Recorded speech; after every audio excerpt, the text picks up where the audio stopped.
Kabar baik bagi Anda yang ingin menghadiri ibadah onsite Gereja Impact Community Indonesia di Santika Hotel Mahaka Square Kelapa Gading, Jakarta Utara.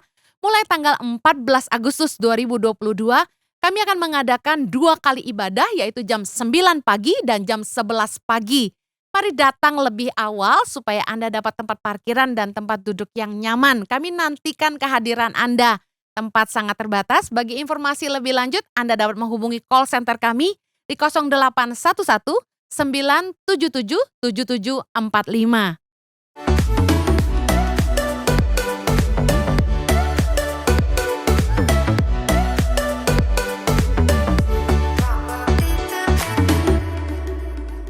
Setiap tugas dan tanggung jawab selalu ada deadline, ada batasan waktu. Jangan sampai gara-gara Anda suka menunda-nunda pekerjaanmu, maka orang lain jadi ikut keteteran. Karena masih ada yang harus dilakukan oleh orang lain juga. Allah hanya punya kepentingan memberkati orang rajin dan bertanggung jawab. Jika Anda selalu selesai on time dengan segala tugasmu, maka pemimpinmu akan dengan senang hati mempercayakan ekstra tanggung jawab. Ekstra tanggung jawab pasti akan ada ekstra money, ekstra bonus.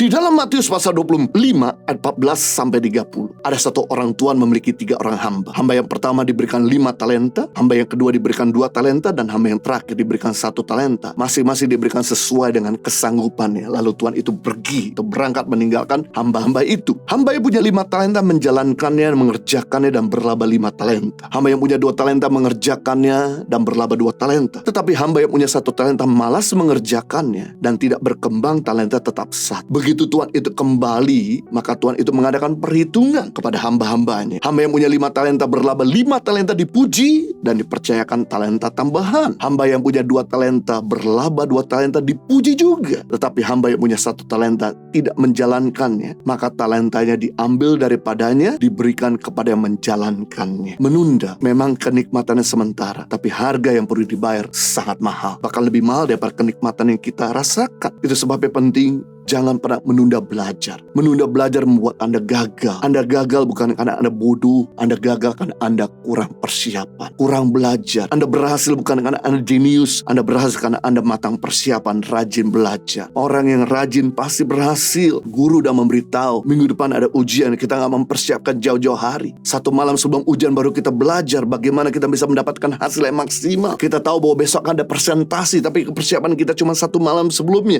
Gak dipersiapkan jauh-jauh bagaimana kita bisa mendeliver semua materi kita dengan sangat baik. Berikutnya, menunda pekerjaan membuat kita miskin. Sebetulnya nggak ada orang miskin di sini. Di dunia ini nggak ada orang miskin. Yang ada adalah orang malas. Orang yang malas pasti jatuh miskin. Orang rajin pasti kaya. Orang yang tidak pernah menunda pekerjaan pasti terima bonus, terima pujian, terima kepercayaan, bahkan juga terima posisi yang lebih baik. Tapi orang yang suka menunda-nunda pekerjaan akan kehilangan posisi, akan jatuh miskin. Miskin uang, miskin posisi, miskin hubungan, miskin kepercayaan, dan lain sebagainya. Berikutnya, menunda waktu membuat kita terlambat. Coba Anda menunda untuk berangkat pergi ke bandara. Anda ketinggalan pesawat, maka Anda harus beli tiket penerbangan berikutnya. Yang notabene kalau kita beli tiket penerbangan di bandara, akan dipukul dengan harga tertinggi. Akibatnya Anda udah kehilangan waktu 2 kali lipat, Anda kehilangan uang juga 2 kali lipat. Sungguh, menunda itu kenikmatan sebentar, tapi harga yang kita perlu bayar sangat mahal. Menunda melakukan kehendak Allah, penyesalan seumur hidup. Jadi kalau hari ini Tuhan berfirman, Tuhan sedang berbicara, jangan keraskan hati kita, maka kita akan menyesal seumur hidup. Saya teringat dengan Yusuf ketika dia habis melayani hospitality kepada orang-orang Majus. Orang Majus itu pergi meninggalkan keluarga kudus. Lalu Yusuf beres-beres dan kemudian beristirahat bersama Maria dan baby Yesus. Lalu di tengah-tengah malam, Yusuf belum puas tidur, Tuhan memberikan mimpi dan memberi pesan segera berangkat meninggalkan Bethlehem, pergi ke Mesir sebab Raja Herodes akan membantai anakmu. Saya bersyukur waktu itu Yusuf cepat dan tanggap. Dia langsung bangun, dia langsung membangunkan istrinya, dan kemudian mengangkat anaknya, beres-beres walaupun kelihatan masih capek, udara masih dingin, dan dia beranjak. Seandainya Yusuf waktu itu menunda untuk berangkat, maka siang hari Herodes datang, maka anak itu sudah pasti dibunuh. Membuktikan bahwa penyesalan selalu datang terlambat. Itu sebab kalau Tuhan bicara hari ini, jangan keraskan hati kita, karena menunda kenikmatan sementara, tapi harga yang kita perlu bayar sangat mahal. Jadi bagaimana kita menemukan sikap bertanggung jawab, tidak suka menunda dan mencari alasan.